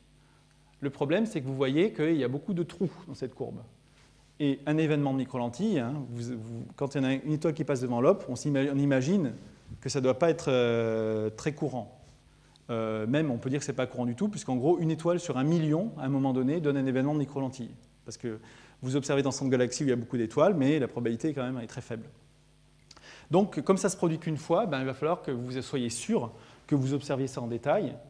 Et dans ces cas-là, vous allez observer avec plusieurs télescopes situés dans l'hémisphère sud, tout le long, et chaque télescope va couvrir une partie de cette courbe de lumière. Donc il y a beaucoup de phénomènes qui ne se reproduisent pas, comme les supernovas et des phénomènes comme ça. Hein, ce n'est pas parce que ça ne se reproduit pas que ce n'est pas bien, au contraire. Par contre, il faut assurer une couverture très très dense. Et aujourd'hui, il y a plein de télescopes. Il y a 3000 micro-lentilles détectées par an, alors qu'il y a à peine 15 ans, on en détectait à peu près 50 par an. Hein, ça vous donne encore une fois l'explosion du nombre de découvertes pour les méthodes. Donc là, je vais passer une découverte qui était passée un petit peu dans les médias, c'est cette découverte-là, Hugel 2005 BG 380 CLB. Ça, c'est la première super Terre, donc plus grosse que la Terre, 5 fois la masse de la Terre. Super Terre glacée, hein, donc à plusieurs unités astronomiques de l'étoile, et donc très froide. Donc ça, c'était une découverte de 2005. Là, il y a des systèmes multiplanétaires avec, vous voyez, des courbes vraiment compliquées en fonction de les luminosités en fonction du temps. Et là, on a 2 planètes. Et même des systèmes encore plus exotiques où vous avez 2 étoiles des courbes complexes aussi, 2 étoiles et une planète qui tourne autour d'une des étoiles. Ça, bien sûr, ça c'est des images faites à la main d'artistes, des vues d'artistes comme on dit. Si on regarde maintenant, une dernière fois, on regarde la détection dans ce diagramme distance planète, masse de la planète, ben on s'aperçoit qu'elles sont situées dans une sorte de cône, pardon, dans une sorte d'enveloppe qui est comme ça. Hein. Et en fait, on voit que ça permet d'arriver à des planètes relativement peu massives et qui sont situées plutôt loin. Vous vous rappelez que les autres méthodes, souvent, elles donnaient plutôt des planètes par là. Cette méthode va donner des planètes plutôt plus loin. Hein. Donc ça va être quelque chose d'assez complémentaire. Et autre chose à propos de cette méthode des microlentilles, c'est que maintenant, là, j'ai tracé la galaxie vue d'en haut, d'accord ? Là, c'est le Soleil, là, c'est le centre galactique. Et on se rend compte que beaucoup de planètes détectées par la méthode des vitesses radiales ou par les transits, Kepler, c'est les transits, bleu et gris, c'est dans la banlieue proche du Soleil, alors que les microlentilles vont détecter des planètes qui sont vraiment, juste par constitution de la méthode, qui sont situées bien réparties entre le centre galactique et le Soleil. Donc on va pouvoir comme ça avoir une vision un peu 3D, en restant raisonnable, hein, un peu une vision de 3D des propriétés des exoplanètes, éventuellement en fonction de la distance galactocentrique, la distance au centre. Alors, juste une petite note, toujours pareil, comme c'est l'anniversaire de la relativité. En 1912, Albert Einstein avait déjà écrit les équations en fait, qui correspondent à cet effet de microlentille. Et finalement, c'est un de ses collègues qui l'a incité à publier en 1936 cet article où il parle de cet effet de microlentille gravitationnelle, mais pour des étoiles dans la galaxie, en fait, pour des étoiles, pas pour des galaxies. Les galaxies, hein, il y a aussi l'effet des lentilles gravitationnelles, où on voit des galaxies comme ça déformées, hein, mais là, on reste dans une seule galaxie, avec des étoiles. Et donc, en fait, il avait conclu que c'était un effet, probablement un effet intéressant, mais qu'il n'y avait pratiquement aucune chance, enfin, très peu de chances de détecter cet effet. No great chance of observing this phenomenon. Et donc, il a qualifié finalement que ça resterait quelque chose de très curieux, mais probablement pas observable. Donc aujourd'hui, on en détecte 3000 par an, et on détecte des exoplanètes avec, et tout un tas d'autres choses. Donc ça, c'est vraiment intéressant aussi de repasser un peu dans le passé pour voir combien finalement tous les progrès d'observation aujourd'hui ont été immenses à tel point que des grands visionnaires n'ont pas pu imaginer qu'on pourrait vraiment en faire une méthode d'analyse scientifique finalement, on pourrait dire ça comme ça. C'est tu vois un petit clin d'œil. Donc là, hop, j'ai tout remis dans ce diagramme. Vous voyez que finalement, chaque méthode va essayer d'apporter son grain de sel plutôt, son information à différents endroits. C'est un peu le pulse. Et il faut savoir aussi que toutes les étoiles ne sont pas comme le Soleil. Hein. Le Soleil, c'est une étoile qu'on dit banale, mais elle n'est pas si banale, puisque c'est même pas 10% des étoiles dans la galaxie. Les étoiles les plus nombreuses, c'est les petites étoiles, les naines rouges. Donc en fait, là, il manque quelque chose, il manque le fait que ces planètes, elles sont certaines fois en orbite autour d'étoiles comme le Soleil, mais beaucoup aussi en orbite autour de plus petites étoiles. D'accord ? Donc là, tout ça, c'est écrasé, on ne voit pas cette troisième dimension. Voilà. Ça, je vais pas, peut-être pas. Donc juste, voilà. Si maintenant, on regarde par rapport à la ligne, vous vous rappelez la ligne des glaces, quand on est trop proche de l'étoile, il fait trop chaud. Et quand on s'éloigne, on peut commencer à former des glaces et donc à former des planètes géantes. Donc en fait, ce diagramme des planètes, on peut très bien non plus le montrer par rapport à la distance exacte de l'étoile ou par rapport à la distance exacte de l'étoile, mais on peut dire que, pour toutes les étoiles, on va dire que la ligne des glaces, c'est 1, d'accord ? Et on regarde les planètes si elles sont devant ou derrière. Donc ce qu'on va faire, c'est que là, la ligne des glaces, elle est à 1 par définition, parce qu'on a construit le diagramme comme ça, donc c'est la distance planète-étoile divisée par la position de la ligne des glaces. Et donc, on regarde si les objets sont plutôt loin ou plutôt proches de l'étoile par rapport à cette fameuse ligne des glaces. Et donc, on peut faire ça pour les différentes méthodes, vous voyez. Donc, beaucoup restent de ce côté-là de la ligne des glaces. Hop. Les microlentilles, elles sont complètement à droite, c'est-à-dire qu'elles sont beaucoup plus loin. Elles regardent des objets qui sont là où on forme les Jupiters, justement. D'accord ? Et si on fait ça, on se rend compte qu'on va, en regardant, donc toujours cette idée de puzzle, en regardant ça, on se rend compte que en mettant dans ce diagramme-là, on va pouvoir dire que si on forme les Jupiters effectivement au-delà de la ligne des glaces, on va essayer de voir si ces planètes sont fréquentes au-delà de la ligne des glaces ou proches de la ligne des glaces, et ça va nous donner des informations, par exemple, sur les phénomènes de migration planétaire. D'accord ? Donc on peut avoir des informations très intéressantes avec ça. Donc finalement, si on fait la carte postale d'hier, la carte postale d'aujourd'hui, ce qu'on observe, c'est une très grande diversité des systèmes planétaires. Donc là, vous avez des petites orbites avec des planètes géantes, des petites planètes, etc. Et donc c'est évidemment, quelque part, c'est une révolution, parce que ça a renouvelé notre vision des mondes au-delà du système solaire, mais notre propre système solaire aussi, comme je disais tout à l'heure. Alors, combien de temps il me reste, Daniel? Il me reste 0. Donc, si vous voulez, j'avais prévu un petit peu large. Je vais passer. Alors là, propriété, je vais passer rapidement. Donc, ce qu'on observe essentiellement, vous voyez, on observe des systèmes solaires qui sont très compacts et qui sont situés. Vous voyez l'orbite de Mercure en comparaison. Voilà, là, vous avez un système planétaire complet dans l'orbite de Mercure. Ça, ce n'était pas prévu. Statistiquement, on observe en plus que les petites planètes rocheuses, elles n'aiment pas être toutes seules, elles aiment bien être souvent beaucoup, 2-4 planètes par système. Ça, c'est très courant. Donc ça veut dire que les petites planètes, elles sont faciles à former et qu'on en forme plusieurs d'un coup. Par contre, quand vous avez un Jupiter chaud, donc un gros Jupiter qui s'est déplacé, qui est arrivé à une orbite faible, il a tout cassé sur son passage et il ne reste plus que le Jupiter chaud. Donc ça, c'est des choses très bien, très, très bien comprises. Donc, on détecte des planètes autour d'une des composantes d'une étoile binaire. Donc, vous avez une étoile binaire et une planète autour. Ça, on l'a depuis longtemps. Mais on détecte aussi des planètes qui tournent autour de 2 étoiles. Donc ça, c'est Star Wars, tout ça, les fameux doubles étoiles. On en détecte aujourd'hui. Pas depuis longtemps, depuis 3 ans, mais on en détecte. Inconnu dans le système solaire, les super-terres. Là, vous avez la Terre, vous avez des versions super grosses de la Terre, jusqu'à 10 masses terrestres, et en version rocheuse. Donc ça, c'est des choses qui sont inconnues. Et en plus, c'est ce qui est vraiment un petit peu embêtant pour nous, c'est qu'en plus, ces planètes, pour l'instant, c'est celles qu'on estime être les plus nombreuses autour d'étoiles. Et elles n'existent pas dans notre système solaire. Pas de chance. Alors, il fallait vraiment observer ces exoplanètes pour se rendre compte de ça. Alors là, encore plus fort, vous avez des mini-Neptunes. Alors là, c'est des planètes géantes glacées, mais de 2 à 10 fois la masse de la Terre. Je veux dire, c'est pareil qu'avant. Eh bien oui, pour une planète, par exemple, de 5 masses terrestres, vous avez une version rocheuse et vous avez aussi une version comme Neptune avec une sorte de planète géante, une atmosphère, de la glace, etc. Pour la même masse. Donc, et ça, c'est vrai pour même des planètes de petite masse, comme quelques fois la masse de la Terre. Donc ça, c'était des choses complètement inattendues. Et c'est aussi des découvertes très récentes. Vous avez les super Jupiter. Donc la Jupiter, là, vous avez quelque chose qui est beaucoup plus gros, jusqu'à 2 à 30 fois la masse de Jupiter. Et vous avez ces espèces de planètes super géantes aussi qui n'existent pas dans notre système solaire.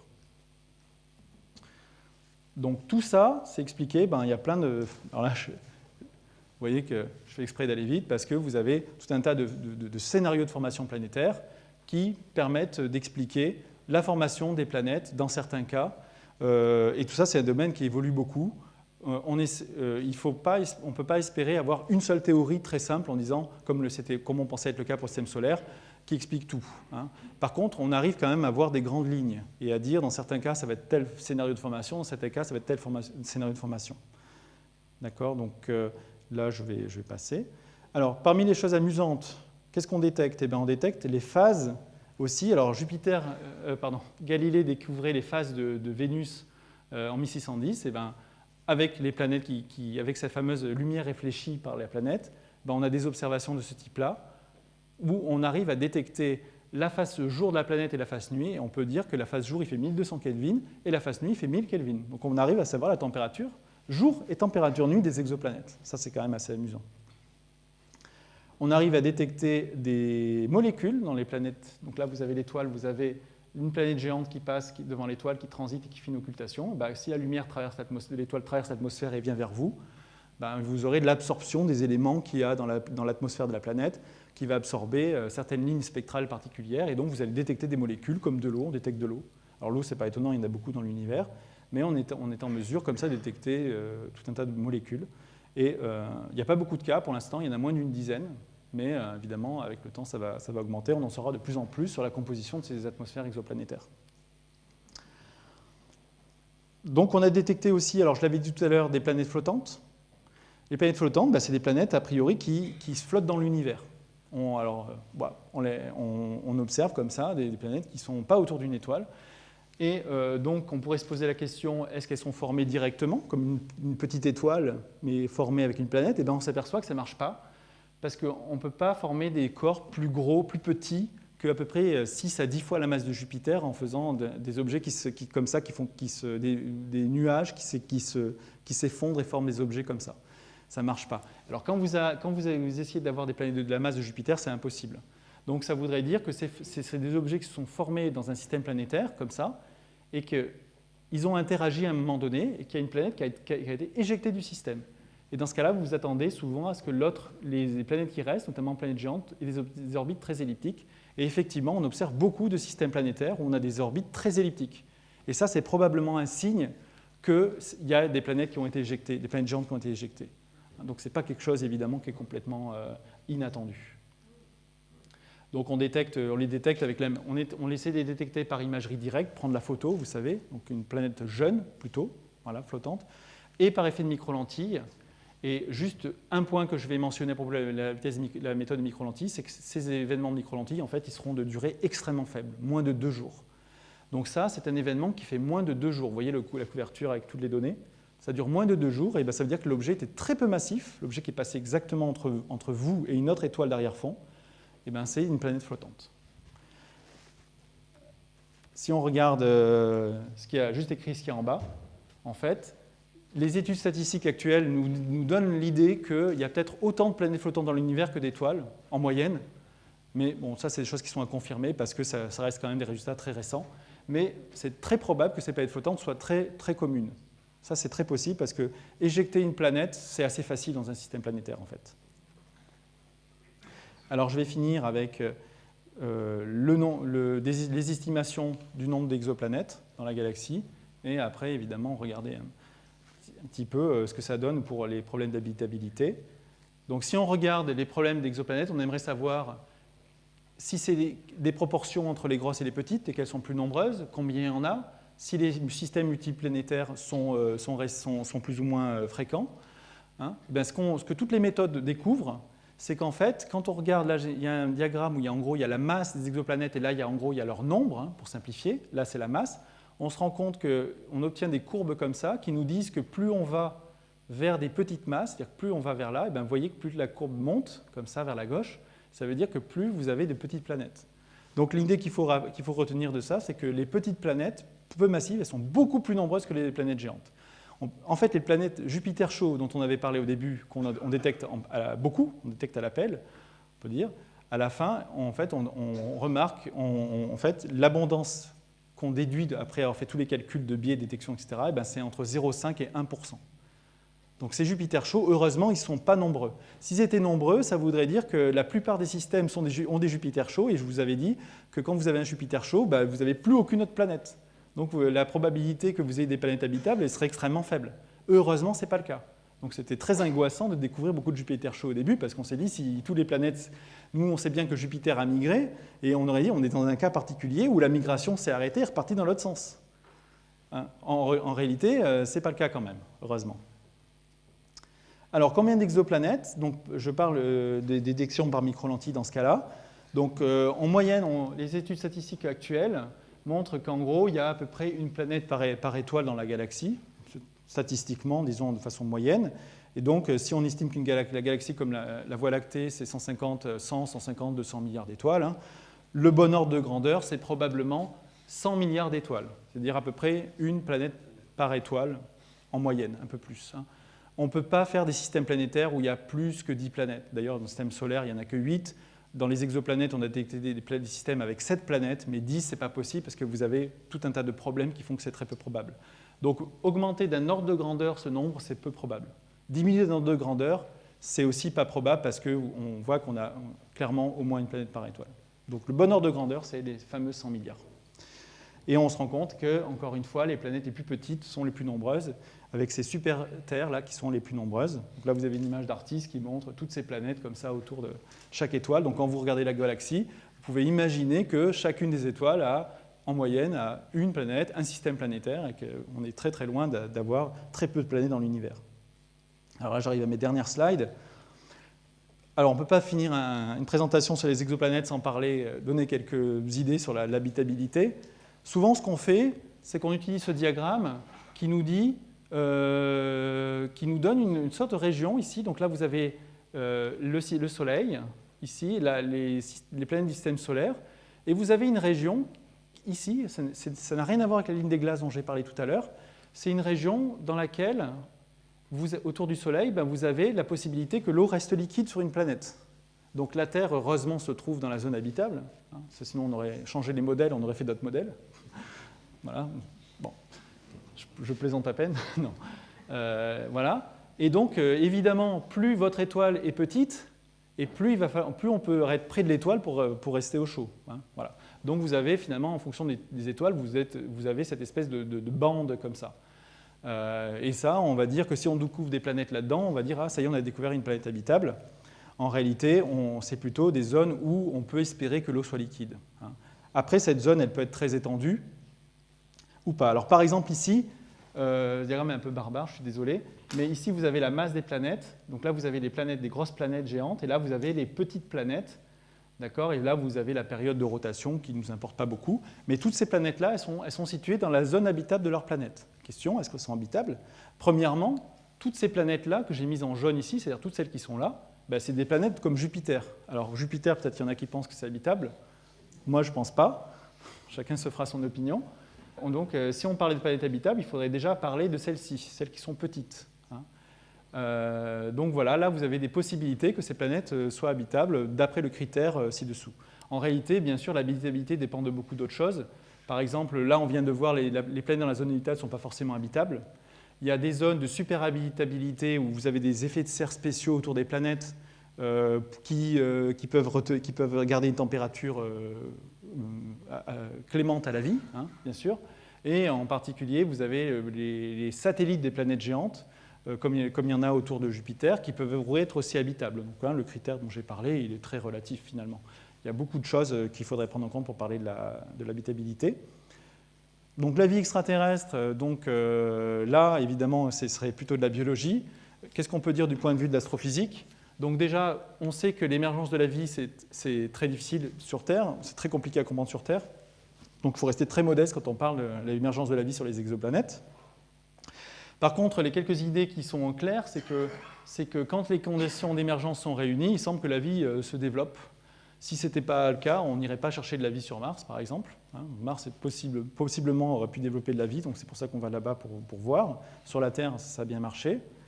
On sait aussi que si une planète a commencé à développer de la vie et qu'après il y a un cataclysme ou n'importe quoi et que la vie peut se mettre en hibernation, et elle est capable de se mettre en hibernation pendant très longtemps, puisque sur Terre, on a trouvé des bactéries fossiles qui peuvent se réanimer après des temps considérables. Donc la vie, elle peut se redévelopper si les conditions deviennent réhabitables. Donc, ça, c'est un problème intéressant.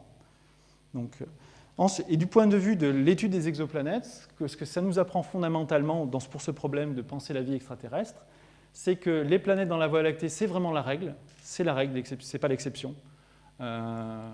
Les systèmes planétaires vraiment existent partout et qu'il y a une extraordinaire diversité de systèmes planétaires et de planètes. Et donc, peut-être que la Terre, c'est un cas dans lequel on a pu développer la vie, mais peut-être qu'il y a plein de types de planètes qui aussi pourraient développer la vie. Et donc, ma conclusion, du point de vue de l'astrophysique, c'est que en fait, tout ça, en principe, ces derniers arguments, sont un signe très optimiste que peut-être la vie existe ailleurs dans l'univers. Et je m'arrête là. Merci de votre attention.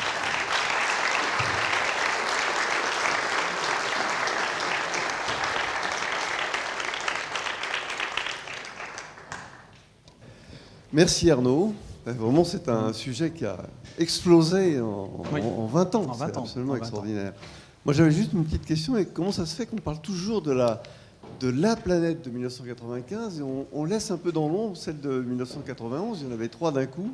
Pourquoi? C'est parce que la technique est bizarre, qu'on ne comprend pas En fait, alors la technique, elle est un peu complexe, mais en fait, la principale raison, c'est vraiment cette idée de pour trouver des planètes autour d'une étoile qui ressemble au Soleil. Ça, c'est vraiment, alors que donc là, l'étoile, on va dire l'objet central du système détecté en 92, donc c'est ce fameux pulsar, c'est une étoile à neutrons, c'est-à-dire qu'il y a eu une étoile avant qui a explosé, et d'un point de vue recherche d'exoplanètes autour d'étoiles comme on a dans le système solaire, effectivement, ça bloque un peu. Alors après, ces étoiles pulsars, il y en a très très peu détectées. Ces planètes autour des pulsars, il y en a très très peu détectées. Donc on n'est pas vraiment en mesure de dire si c'est quelque chose de courant ou pas. Voilà. Donc, je dirais, mais moi, personnellement, je les inclurais parmi les grandes détections. C'est clair que les planètes, elles existent autour de plein d'objets. Pour moi, ça, c'est vraiment des planètes. Donc, je les mettrais vraiment comme détection importante avec celle de 1995.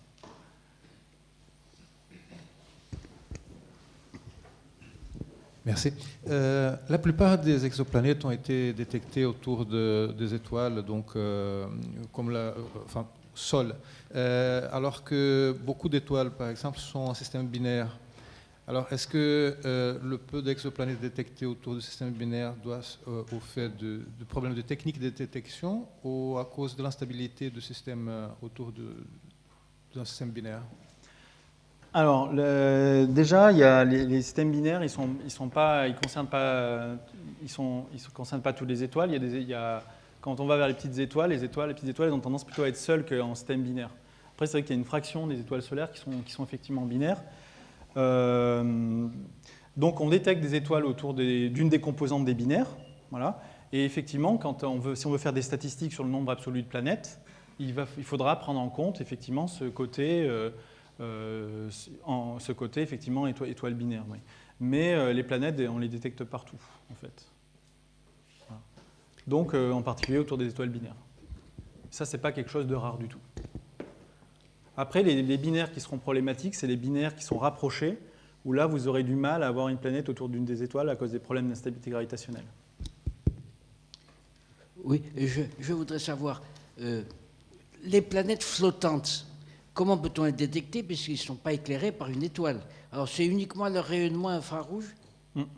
Alors, dans le cas de la fameuse imagerie directe, c'est-à-dire on prend la photo, on va observer ces objets effectivement dans l'infrarouge, c'est-à-dire juste le fait qu'ils soient chauds. Et en plus, c'est des objets qui ont quelques millions d'années, donc qui viennent juste vraiment de s'être formés, vraiment au début là. Et donc, ils ont toute cette chaleur accumulée par leur formation, ça fait beaucoup de chaleur évacuée, et donc ils deviennent relativement brillantes dans l'infrarouge. Et donc, on va vraiment détecter cette lumière infrarouge-là. Dans la deuxième méthode, la méthode des micro-lentilles, en fait, comme je vous l'avais dit, l'objet qui passe devant, la micro-lentille, elle peut être complètement noire, elle peut très bien ne pas envoyer de flux, mais le seul effet qui nous intéresse, c'est comment elle fait pour courber la lumière vers l'observateur. Et donc une masse planétaire, une masse de Jupiter, ça suffit pour courber les rayons et que vous ayez un effet de micro-lentille. Sauf qu'il durera très très peu, il sera seulement de 2 jours au lieu de peut-être un mois si ça avait été une étoile. Voilà. Oui. Je reviens sur votre image que parmi les dernières où vous avez en fait toute l'évolution de la vie. Oui. Et je me rappelle je ne me rappelle plus le nom du physicien qui avait réussi à calculer une probabilité dans la Voie lactée avec justement les exoplanètes, le nombre de planètes, la zone habitable, enfin, etc. Est-ce que vous avez pu refaire ce calcul des probabilités?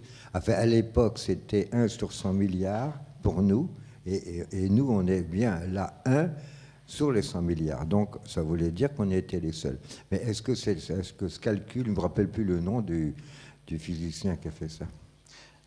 Alors, si on veut faire les calculs statistiques, on peut décomposer, alors c'est peut-être fait référence à cette fameuse formule, on décompose la probabilité en différents termes.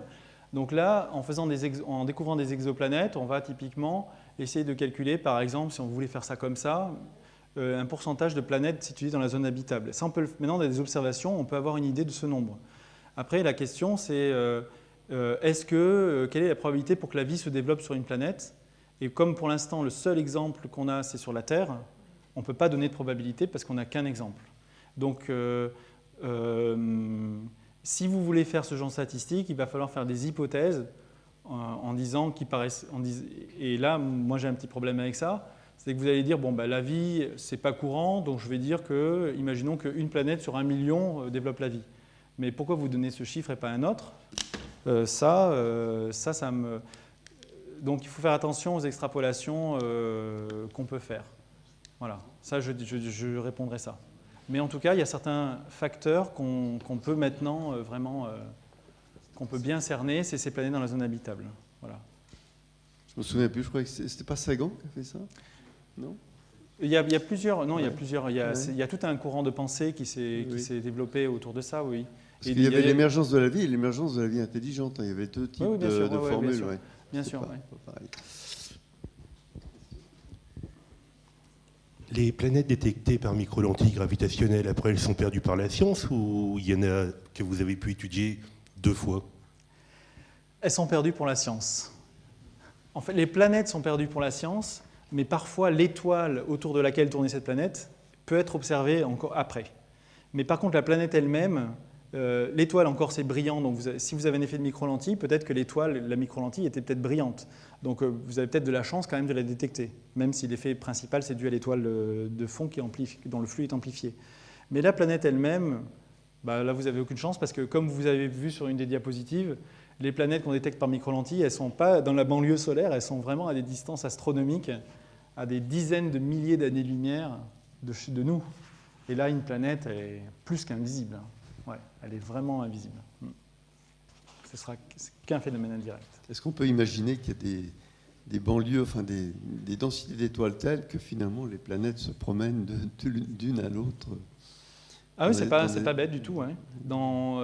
C'est pour ça qu'il y a des parties des recherches, en particulier de micro-lentilles, qui se concentrent, enfin qui se sont concentrées, peut-être maintenant je ne sais plus trop, beaucoup moins, mais sur des amas d'étoiles qui se sont formés, et pour savoir, donc si on imaginait que ces statistiques étaient correctes, une étoile flottante par planète, une étoile flottante par étoile, voilà, merci. Dans ces cas-là, on peut imaginer que si vous avez un amas d'étoiles, ben, vous avez à l'intérieur un amas de planètes. Et donc, il est tout à fait possible qu'une planète soit recapturée par une étoile aux échelles de temps galactiques. Oui, c'est tout à fait envisageable. Un gaz planétaire. Complètement. en fait. Pardon ? Un gaz planétaire. Un gaz planétaire, ça ressemblerait à ça. Une dernière question? Dernière question. Est-ce qu'avec Kepler, on a réussi à trouver une planète de taille terrestre, rocheuse, et dans une zone habitable de son étoile? Alors, on a détecté très proche de la zone habitable, mais pas exactement dans la zone habitable. Telle que définie. Alors après, il y a la zone habitable, je vous ai montré une des définitions, et puis après, il y a des modèles qui l'étendent un petit peu, etc. Donc, il y a toujours un débat pour savoir est-ce que c'est exactement la zone habitable ou pas. Et qui tourne autour de son étoile, enfin Oui, qui oui. tourne sur elle-même aussi, qui ne soit pas synchronisée. Oui. Alors, dans les zones habitables, elles sont suffisamment loin pour que vous n'ayez pas des planètes. Les planètes ne soient pas synchronisées. Hein, les planètes synchronisées, ça va être celles qui tournent, qui montrent toujours la même face à l'étoile, comme la Lune montre la même face à la Terre. Hein. Ben ça, ce sera uniquement les planètes qui sont très très très proches, dans ce cas-là. Donc on attend cette planète presque une Terre, quoi, bientôt. Ah oui, les terres, on en détecte maintenant. Ouais. Après, la zone habitable, voilà, c'est juste une question de probabilité. Un jour, elles tomberont dedans, oui, ça c'est sûr. Eh bien, merci Arnaud Merci. d'avoir brossé cette fresque très complète d'un sujet actuel, hein, très brûlant.